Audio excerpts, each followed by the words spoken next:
Good morning students. आज का हमारा टॉपिक है सेमिनार। सेमिनार उच्च अध्ययन की एक अनुदेशनात्मक प्रविधि है। अनुदेशनात्मक मतलब इंस्ट्रक्शनल विधि है, ये मेथड है हमारे पास, जिसके अंदर क्या किया जाता है, किसी विषय पर कोई भी एक टॉपिक ले लिया जाता है पर या किसी एक सब्जेक्ट पर एक पत्र प्रस्तुत किया जाता है और जिस पर बाद में सामूहिक विचार विमर्श किया जाता है। सामूहिक विचार विमर्श इसलिए किया जाता है ताकि जो भी विषय के ऊपर पत्र प्रस्तुत किया गया था उसके जटिल पहलुओं को स्पष्ट किया जा सके। सेमिनार समूह के लिए जो ग्रुप में लोग बैठे होते हैं, जो बच्चे होते हैं या जो टीचर्स बुलाए जाते हैं, उनके लिए एक स्थिति उत्पन्न करता है जहां पर लोगों में आपस में उस विषय पर निर्देशित वार्तालाप चलता है। पत्र प्रस्तुत करने वाले व्यक्ति को विषय का गहन ज्ञान होना आवश्यक है। जो पत्र को प्रस्तुत करेगा, जो एक्सपर्ट्स बुलाए जाते हैं उन सब्जेक्ट से रिलेटेड, उनको इस सब्जेक्ट की जो डीपली नॉलेज होनी चाहिए, गहन अध्ययन होना चाहिए, उनको गहन ज्ञान होना चाहिए, ताकि जो उसके लिए संबंधित सामग्री है कि उसके लिए जो सामग्री की आवश्यकता है उसका चयन जो है वो ठीक प्रकार से किया जा सके। अब है सेमिनार के उद्देश्य, एम्स ऑफ सेमिनार, कि हम जो सेमिनार है उनको ऑर्गेनाइज करने के पीछे हमारा क्या एम है, क्या मुख्य उद्देश्य है। इसके पीछे मुख्य रूप से दो उद्देश्य माने जाते हैं। पहला उद्देश्य क्या है, ज्ञानात्मक उद्देश्य, यानी कॉग्निटिव पर्पस। अब कॉग्निटिव ज्ञानात्मक उद्देश्य क्या है, बच्चों को ज्ञान देना, मतलब जैसे उच्च ज्ञानात्मक योग्यताओं का विकास करना। इसका मुख्य उद्देश्य क्या है सेमिनार का, बच्चे के अंदर उच्च ज्ञानात्मक योग्यता जो है उसको विकसित किया जा सके। दूसरा, प्रतिक्रिया व्यक्त करने की योग्यता का विकास करना, कि जो भी पत्र जो है या जो भी सब्जेक्ट है उसके ऊपर जो पत्र प्रस्तुत किया जाएगा उसके प्रति बच्चे जो हैं या अन्य व्यक्ति जो हैं वो अपनी प्रतिक्रिया जो है वो व्यक्त कर सकें। नेक्स्ट, स्पष्टीकरण प्राप्त करने की योग्यता का विकास करना, कि अगर उनके अंदर कोई डाउट है, उनको कोई चीज़ क्लियर नहीं है तो उसे वो अच्छे से क्लियर कर सके, स्पष्टीकरण प्राप्त करने की योग्यता जो है वो विकसित कर सके। नेक्स्ट, विषय का गंभीरता से अध्ययन कर विचार विमर्श प्रक्रिया में भाग लेने की योग्यता का विकास करना, कि जो भी सब्जेक्ट है जिसके ऊपर की चर्चा की जा रही है उसको गंभीरता से अध्ययन कर जो भी विचार विमर्श की प्रक्रिया है उसके अंदर बच्चे जो है वो भाग ले सकें, उसकी योग्यता विकसित करना। सेकंड, इसके अंदर आता है भावात्मक उद्देश्य, यानी अफेक्टिव पर्पस। अब भावात्मक यानी फीलिंग्स, तो दूसरों के विरोधी विचारों को सहन करने की शक्ति का विकास करना, कि जैसे जो व्यक्ति अपनी बात को रखने जा रहे हैं तो आपके अंदर उनके विचारों को सुनने की, सहन करने की शक्ति जो है वो होनी चाहिए, उसका विकास करना। दूसरा, दूसरे साथियों के साथ मिलजुल कर कार्य करने की भावना विकसित करना, कि बच्चे जो है वो अपने दूसरे साथियों के साथ मिलजुल कर कार्य करना सीख सके।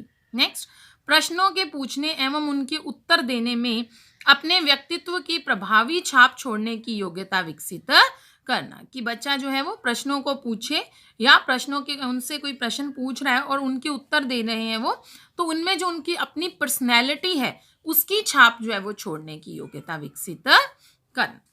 नेक्स्ट है सेमिनार संबंधित विभिन्न भूमिकाएं, various role related to seminar, कि सेमिनार में मुख्य भूमिका कौन लोग निभाते हैं। सबसे पहले है संगठनकर्ता, यानी ऑर्गेनाइजर। ऑर्गेनाइजर कौन होगा, जो सेमिनार का जो कार्यक्रम है इसको ऑर्गेनाइज करेगा। यह सेमिनार के संपूर्ण कार्यक्रम की योजना तैयार करता है। कौन, संगठनकर्ता। वह सेमिनार के लिए उपयुक्त विषय का चयन करता है और इसके विभिन्न पहलुओं को विभिन्न वक्ताओं में आवंटित करता है। संगठनकर्ता, ऑर्गेनाइजर क्या करता है, पहले तो वो उपयुक्त विषय का चयन करेगा और फिर उस विषय के अंदर जो जो उसके अलग अलग पहलू हैं उन पहलुओं को अलग अलग एक्सपर्ट्स, जो अलग अलग वक्ता होंगे, उनमें आवंटित करता है। और सेमिनार के बारे में जो टाइम है, जो डेट है और जो स्थान है, उन सभी का चुनाव जो है वो स्वयं ऑर्गेनाइजर ही करता है। नेक्स्ट है इसके बाद सेकंड पॉइंट, अध्यक्ष। अध्यक्ष कौन होगा, डायरेक्टर। अब जो डायरेक्टर जो होता है, इसके द्वारा सेमिनार की समस्त गतिविधियां संचालित की जाती हैं। वह सेमिनार को सफल बनाने का संपूर्ण प्रयास करता है कि जितनी भी इसके अंदर सेमिनार के लिए जो भी गतिविधियां की जाएंगी उनका संचालन जो है वो डायरेक्टर की रेख में किया जाएगा, और वह जो डायरेक्टर है वो सेमिनार को सफल बनाने की पूरी कोशिश करता है। वह सेमिनार के अंत में संपूर्ण विचार विमर्श को संक्षेप में, छोटे शब्दों में, अपने शब्दों में व्यक्त करता है। और इसी के साथ जो भी वक्ता प्रधाते हैं या जो प्रतिभागी और जो मेहमान आए होते हैं उन सभी का धन्यवाद भी अध्यक्ष के द्वारा किया जाता है। नेक्स्ट इसमें आता है वक्ता, स्पीकर, कि सेमिनार में भाग लेने वाले वक्ताओं को संगठनकर्ता विषयों का आवंटन करते हैं। हमने पीछे बात की थी कि ऑर्गेनाइजर जो है जो भी विषय होगा उसके अलग अलग पहलुओं को वक्ताओं को बांटते हैं, जिसका वे गहन अध्ययन करते हैं। जो स्पीकर होंगे, जो वक्ता होंगे, वो उन जो पहलू हैं विषय के उनका गहन अध्ययन करते हैं और अपना पत्र जो है वो तैयार करते हैं। वे स्वयं पत्र के प्रस्तुतिकरण के बाद प्रतिभागियों से विचार विमर्श करते हैं। वो अपने पत्र का जब खुद अपने पत्र की प्रस्तुतिकरण कर देते हैं, अपनी वो प्रेजेंटेशन कंप्लीट कर लेते हैं, उसके बाद जो भी प्रतिभागी पार्टिसिपेंट वहाँ आए होते हैं उन सब से वो विचार विमर्श करते हैं। नेक्स्ट, प्रतिभागी, पार्टिसिपेंट। एक सेमिनार में लगभग 25 से 40 प्रतिभागी भाग लेते हैं। जो प्रतिभागी पार्टिसिपेंट होते हैं उन्हें पहले ही बता दिया जाता है कि सेमिनार का विषय क्या है, ताकि वे वक्ताओं से उन विषयों से संबंधित प्रश्नों को पूछ सके और अगर उनके अंदर कोई डाउट है या उनकी कोई क्वेरीज हैं उनको वो क्लियर कर सकें। नेक्स्ट है निरीक्षक यानी सुपरवाइजर। अब सुपरवाइजर क्या करता है? सेमिनार में कुछ विशिष्ट अतिथियों एवं निरीक्षकों को भी सेमिनार की गतिविधियां देखने के लिए आमंत्रित किया जाता है। इसके अतिरिक्त कुछ छात्रों, शोधार्थियों व सामान्य जनों, कोई अन्य व्यक्ति हैं, उनको भी सेमिनार में जो अध्यक्ष होता है, जो डायरेक्टर होता है, उसकी अनुमति से भाग लेने की अनुमति प्रदान की जाती है। क्लियर? अब इसके बाद है, अब जो सेमिनार ऑर्गेनाइज किया जा रहा है उसको आयोजित करने का तरीका क्या है? Method of conducting seminar. Seminar आयोजित करने से पूर्व मंच पर अतिथियों के बैठने की समुचित व्यवस्था कर ली जाती है। कि सेमिनार को जब ऑर्गेनाइज करना होता है उससे पहले ही जो मंच होता है उसके ऊपर अतिथियों के बैठने के लिए पूरी व्यवस्था कर ली जाती है। फिर डायरेक्टर की अनुमति से सेमिनार संयोजन व संचालन का कार्य किसी एक व्यक्ति को सौंप दिया जाता है। सेमिनार में जिन वक्ताओं को बोलना होता है उनकी रुचि पहले ही तैयार कर संचालक को सौंप दी जाती है। यानी जो भी स्पीकर्स आते हैं जिन्होंने अपनी प्रेजेंटेशन देनी होती है उनकी सूची पहले ही तैयार कर ली जाती है। अब संचालक यानी जो मंच को संभालता है वह एक एक वक्ता को अपना पत्र प्रस्तुत करने के लिए मंच पर आमंत्रित करता है। पत्र को प्रस्तुत करने के बाद जो श्रोतागण होते हैं वो वक्ता से संबंधित विषय पर प्रश्न पूछ सकते हैं और इसके बाद जो अध्यक्ष महोदय हैं, जो डायरेक्टर हैं, वो अपनी सूझबूझ और विवेक से कुछ सामान्य निष्कर्ष प्रस्तुत करते हैं। मतलब जो भी सेमिनार का विषय था उस विषय के ऊपर महोदय जी होते हैं, जो अध्यक्ष महोदय, वो अपनी समझ के अनुसार जो उसका कंक्लूजन होता है उस विषय से संबंधित उसको निकालकर संक्षेप में प्रस्तुत करते हैं। नेक्स्ट है टाइप्स ऑफ सेमिनार। कि सेमिनार जो होता है वो कितने प्रकार के होते हैं? सेमिनार जो होते हैं वो कई प्रकार के होते हैं, जिसमें सबसे पहला है लघु सेमिनार, शॉर्ट सेमिनार। अब ये जो सेमिनार हैं इनका आयोजन कक्षा में किसी भी एक टॉपिक की एक्सप्लेनेशन करने के उद्देश्य से किया जाता है। कि क्लास में कोई भी एक प्रकरण है उसकी व्याख्या करने के उद्देश्य से इसका आयोजन कक्षा में किया जाता है। अब लघु सेमिनार का जो मुख्य उद्देश्य है वह क्या है? छात्रों को सेमिनार आयोजित करने के लिए प्रशिक्षण देना। मतलब लघु सेमिनार का मुख्य उद्देश्य क्या है? छात्रों को यह बताया जा सके कि सेमिनार जो है उसे किस प्रकार से आयोजित किया जाता है, ताकि वे इस संबंध में विभिन्न प्रकार की भूमिकाएं निभा सके, ताकि वो अपना अपना रोल जो है, इससे रिलेटेड अपना रोल जो है वो प्ले कर सके। नेक्स्ट है मुख्य सेमिनार यानी मेन सेमिनार।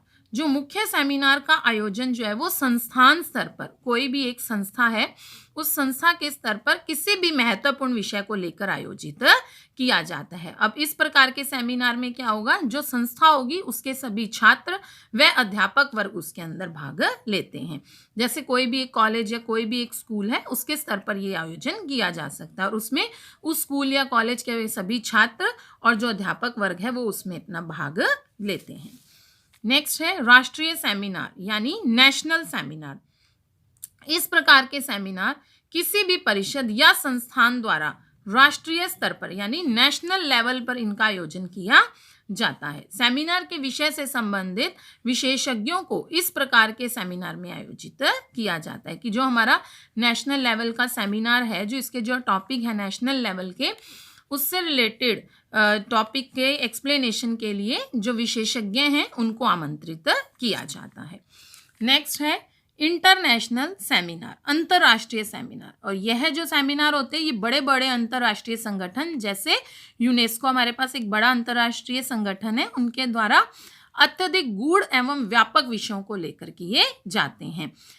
कैसे विषय? फॉर एग्जाम्पल छात्र असंतोष की, छात्रों में जो असंतोष उत्पन्न होता है उसके ऊपर। दूसरा, अध्यापक शिक्षा में नवीनतम खोजें कि अध्यापक शिक्षा के क्षेत्र में कौन कौन सी नई खोजें हुई हैं, या परीक्षा सुधार इत्यादि ऐसे गूढ़ विषयों के ऊपर अंतर्राष्ट्रीय सेमिनार का आयोजन किया जाता है।